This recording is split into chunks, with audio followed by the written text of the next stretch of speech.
Celtics, Cavs. Here we go. Game 6 tonight.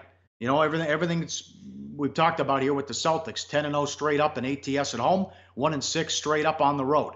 7-202 the total. Some shops moving down to 6.5. There was a $100,000 bet last night on the Celtics at the South Point for what that's worth. Thanks to Intertop Sportsbook. 22 years online. Sign up, deposit, and win. LeBron in an elimination game. Staggering. This streak's on the line, too. He's made it to the finals 7 years in a row, so that's at risk tonight. And he's 20-4 ATS in games which he started a series down 0-2, 11-0 ATS at home in the Eastern Conference games. And going back the last few years, in elimination games, he's averaging like 36, 12, and 9.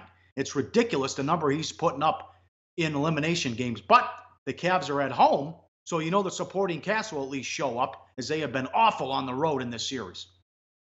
No, I don't know if they've been great at home either. They've been better, but great is certainly not. It's been a problem for everyone on Cleveland not named LeBron James. I want to start talking about that 1-6 straight up, 2-5 ATS mark on the road in the playoffs. All right. And that's the mainstream narrative. Celtics every home game, they win every home game. Celtics lose every road game, and that's the way it's always going to be. In my mind, when you think about Boston's postseason, they had game 4 at Milwaukee. They were right in that game, lost it by a bucket. They had, game 3 in Philly, where they were down 20 and rallied from behind to win in straight up fashion. They had game 4 in Cleveland, where, again, they didn't cover the number. They didn't win the game.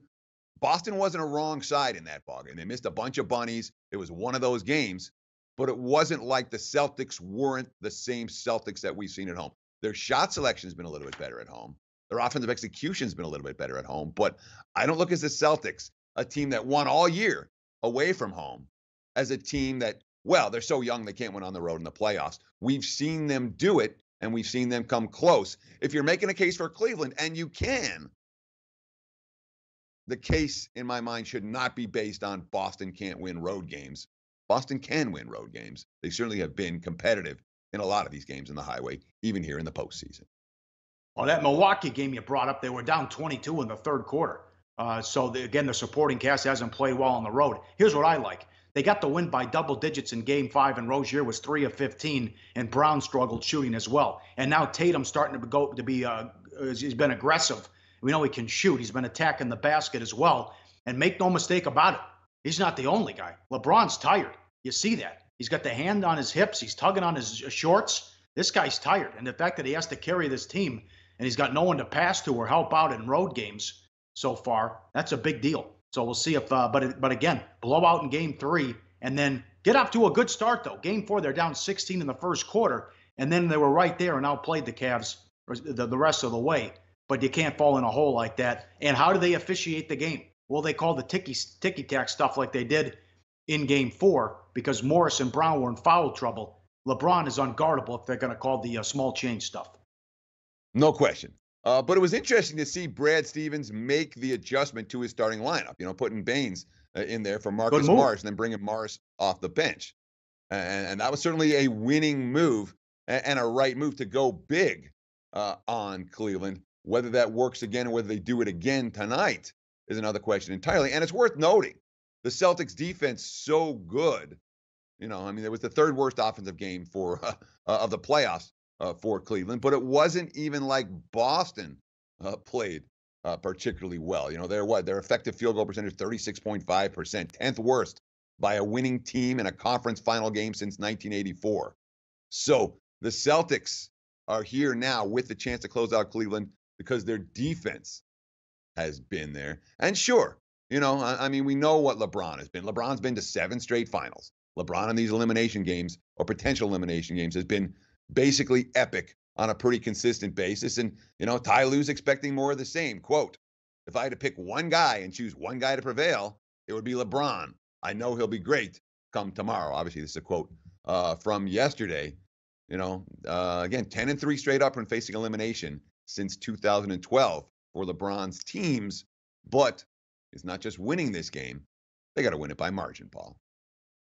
I'm concerned about that, and I'm concerned about Lue as well, who admitted, why didn't Corver get more minutes in game 5? I got lost in my rotation. And I got confused because Stevens didn't put Olajay in there. Guy's averaging 2 points in the playoffs. Who cares? As Amin Al-Hassan says, he's their, eighth or ninth best player, and Corver has been their third or fourth best player in the playoffs? That troubling comments there, that he got lost, was the quote why Corver didn't get more minutes in Game 5 because of what Stevens did or didn't do with Olajay. That was great. And we'll see what Kevin Love shows up as well. But it's staggering. It's astonishing that Hill, Thompson, and Smith completely disappear on the road, and they've been playing well at times at home. But when we're trying to project forward, in my mind, when you're handicapping an NBA playoff series, as the series progresses, particularly games 5 and 6, I found the home court edge isn't quite as great as perhaps it was earlier in the season, or earlier in the series, I should say. And that's certainly the way I'm leaning tonight. I'm not convinced the Cavs, just because they're playing at home. It's been a hell of a run for Cleveland. It's been a hell of a run for LeBron. 7 straight finals. I wouldn't be shocked if that ends tonight. Like the show? Help us keep the lights on. Please make sure to comment, share, and subscribe to all the Sportsbook Review videos. Thanks so much. Best of luck. Enjoy the game.